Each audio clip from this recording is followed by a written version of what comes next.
Pasal 7. Air bah.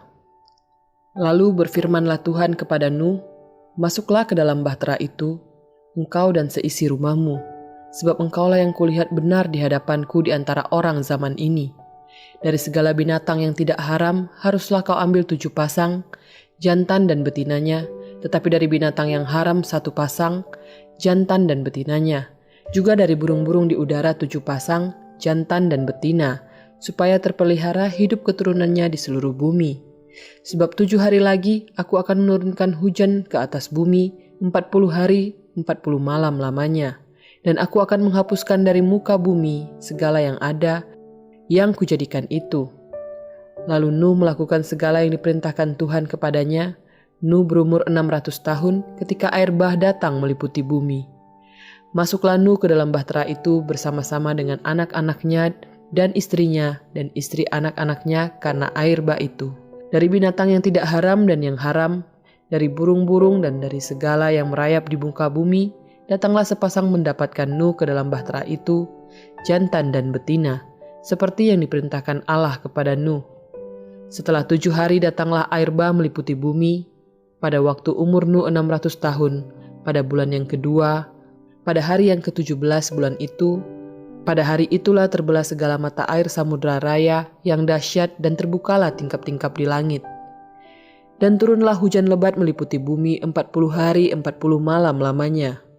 Pada hari itu juga masuklah Nuh serta Sem, Ham dan Yafet, anak-anak Nuh dan istri Nuh dan ketiga istri anak-anaknya bersama-sama dengan dia ke dalam bahtera itu.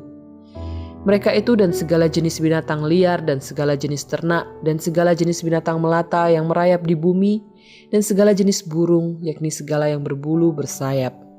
Dari segala yang hidup dan bernyawa datanglah sepasang mendapatkan Nuh ke dalam bahtera itu. Dan yang masuk itu adalah jantan dan betina dari segala yang hidup, seperti yang diperintahkan Allah kepada Nuh. Lalu Tuhan menutup pintu bahtera itu di belakang Nuh. 40 hari lamanya air bah itu meliputi bumi. Air itu naik dan mengangkat bahtera itu sehingga melampung tinggi dari bumi. Ketika air itu makin bertambah-tambah dan naik dengan hebatnya di atas bumi, terapung-apunglah bahtera itu di muka air. Dan air itu sangat hebatnya bertambah-tambah meliputi bumi. Dan ditutupinya lah segala gunung tinggi di seluruh kolong langit, sampai 15 hasta di atasnya bertambah-tambah air itu, sehingga gunung-gunung ditutupinya. Lalu mati binasalah segala yang hidup, yang bergerak di bumi, burung-burung, ternak dan binatang liar, dan segala binatang merayap yang berkeriapan di bumi, serta semua manusia. Matilah segala yang ada nafas hidup dalam hidungnya, segala yang ada di darat. Demikianlah dihapuskan Allah segala yang ada, segala yang di muka bumi, baik manusia maupun hewan, dan binatang melata dan burung-burung di udara, sehingga semuanya itu dihapuskan dari atas bumi. Hanya Nuh yang tinggal hidup dan semua yang bersama-sama dengan dia dalam bahtera itu. Dan berkuasalah air itu di atas bumi 150 hari lamanya.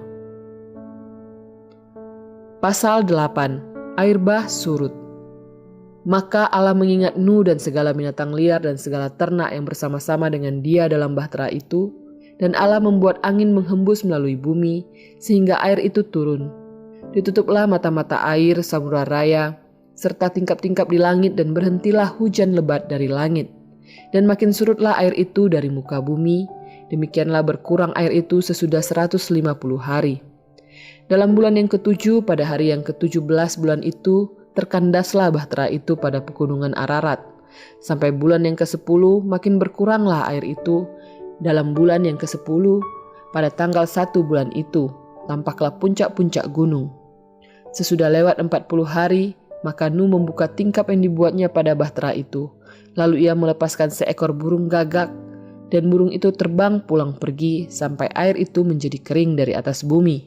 Kemudian dilepaskannya seekor burung merpati untuk melihat apakah air itu telah berkurang dari muka bumi. Tetapi burung merpati itu tidak mendapat tempat tumpuan kakinya, dan pulanglah ia kembali mendapatkan Nuh ke dalam bahtera itu. Karena di seluruh bumi masih ada air, lalu Nuh mengulurkan tangannya, ditangkapnya burung itu dan dibawanya masuk ke dalam bahtera. Ia menunggu 7 hari lagi, kemudian dilepaskannya pula burung merpati itu dari bahtera. Menjelang waktu senja, pulanglah burung merpati itu mendapatkan Nuh, dan pada paruhnya dibawanya sehelai daun zaitun yang segar. Dari situlah diketahui Nuh bahwa air itu telah berkurang dari atas bumi. Selanjutnya ditunggunya pula 7 hari lagi, kemudian dilepaskannya burung merpati itu.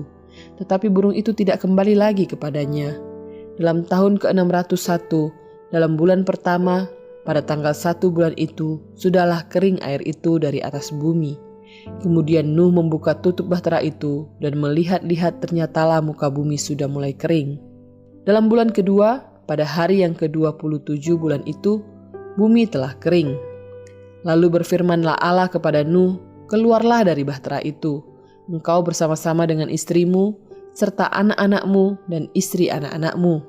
Segala binatang yang bersama-sama dengan engkau, segala yang hidup, burung-burung, hewan, dan segala binatang melata yang merayap di bumi, suruhlah keluar bersama-sama dengan engkau, supaya semuanya itu berkeriapan di bumi, serta berkembang biak dan bertambah banyak di bumi. Lalu keluarlah Nuh bersama-sama dengan anak-anaknya, dan istrinya, dan istri anak-anaknya. Segala binatang liar, segala binatang melata, dan segala burung, semuanya yang bergerak di bumi, masing-masing menurut jenisnya, keluarlah juga dari bahtera itu. Lalu Nuh mendirikan mezbah bagi Tuhan dari segala binatang yang tidak haram dan dari segala burung yang tidak haram. Diambilnyalah beberapa ekor, lalu ia mempersembahkan korban bakaran di atas mezbah itu.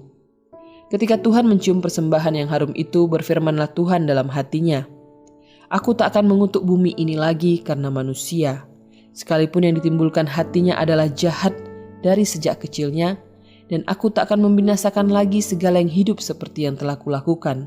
Selama bumi masih ada, tak akan berhenti-henti musim menabur dan menuai, dingin dan panas, kemarau dan hujan, siang dan malam." Pasal 9. Perjanjian Allah dengan Nuh. Lalu Allah memberkati Nuh dan anak-anaknya serta berfirman kepada mereka, "Beranak cuculah dan bertambah banyaklah serta penuhilah bumi. Akan takut dan akan gentar kepadamu segala binatang di bumi dan segala burung di udara, segala yang bergerak di muka bumi dan segala ikan di laut. Ke dalam tanganmulah semuanya itu diserahkan. Segala yang bergerak, yang hidup akan menjadi makananmu. Aku telah memberikan semuanya itu kepadamu, seperti juga tumbuh-tumbuhan hijau. Hanya daging yang masih ada nyawanya, yakni darahnya, janganlah kamu makan. Tetapi mengenai darah kamu, yakni nyawa kamu, aku akan menuntut balasnya. Dari segala binatang aku akan menuntutnya, dan dari setiap manusia aku akan menuntut nyawa sesama manusia.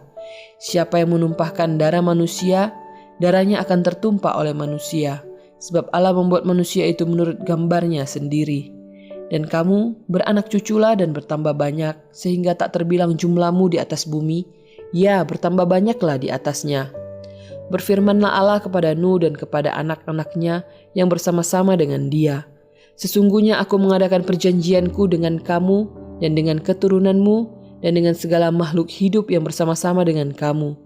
Burung-burung, ternak, dan binatang-binatang liar di bumi yang bersama-sama dengan kamu, segala yang keluar dari bahtera itu, segala binatang di bumi. Maka aku adakan perjanjianku dengan kamu, bahwa sejak ini tidak ada yang hidup yang akan dilenyapkan oleh air bah lagi, dan tidak akan ada lagi air bah untuk memusnahkan bumi. Dan Allah berfirman, inilah tanda perjanjian yang kuadakan antara aku dan kamu, serta segala makhluk yang hidup, yang bersama-sama dengan kamu, turun-temurun untuk selama-lamanya. Busurku kutaruh di awan, supaya itu menjadi tanda perjanjian antara aku dan bumi. Apabila kemudian kudatangkan awan di atas bumi dan busur itu tampak di awan, maka aku akan mengingat perjanjianku yang telah ada antara aku dan kamu, serta segala makhluk yang hidup, segala yang bernyawa, sehingga segenap air tidak lagi menjadi air bah untuk memusnahkan segala yang hidup. Jika busur itu ada di awan, maka aku akan melihatnya, sehingga aku mengingat perjanjianku yang kekal antara Allah dan segala makhluk yang hidup, segala makhluk yang ada di bumi. Berfirmanlah Allah kepada Nuh, inilah tanda perjanjian yang kuadakan antara aku dan segala makhluk yang ada di bumi. Nuh dan anak-anaknya. Anak-anak Nuh yang keluar dari bahtera ialah Sem, Ham, dan Yafet. Ham adalah bapa Kanaan. Yang tiga inilah anak-anak Nuh dan dari mereka inilah tersebar penduduk seluruh bumi. Nuh menjadi petani, dialah yang mula-mula membuat kebun anggur. Setelah ia minum anggur, mabuklah ia dan ia telanjang dalam kemahnya. Maka Ham bapa Kanaan itu melihat aurat ayahnya lalu diceritakannya kepada kedua saudaranya di luar. Sesudah itu Sem dan Yafet mengambil sehelai kain dan membentangkannya pada bahu mereka berdua, lalu mereka berjalan mundur. Mereka menutupi aurat ayahnya sambil berpaling muka, sehingga mereka tidak melihat aurat ayahnya. Setelah Nuh sadar dari mabuknya dan mendengar apa yang dilakukan anak bungsunya kepadanya, berkatalah ia, "Terkutuklah Kanaan, hendaklah ia menjadi hamba yang paling hina bagi saudara-saudaranya." Lagi katanya, "Terpujilah Tuhan Allah Sem, tetapi hendaklah Kanaan menjadi hamba baginya." Allah meluaskan kiranya tempat kediaman Yafet, dan hendaklah ia tinggal dalam kemah-kemah Sem, tetapi hendaklah Kanaan menjadi hamba baginya. Nuh masih hidup 350 tahun sesudah air bah. Jadi Nuh mencapai umur 950 tahun lalu ia mati.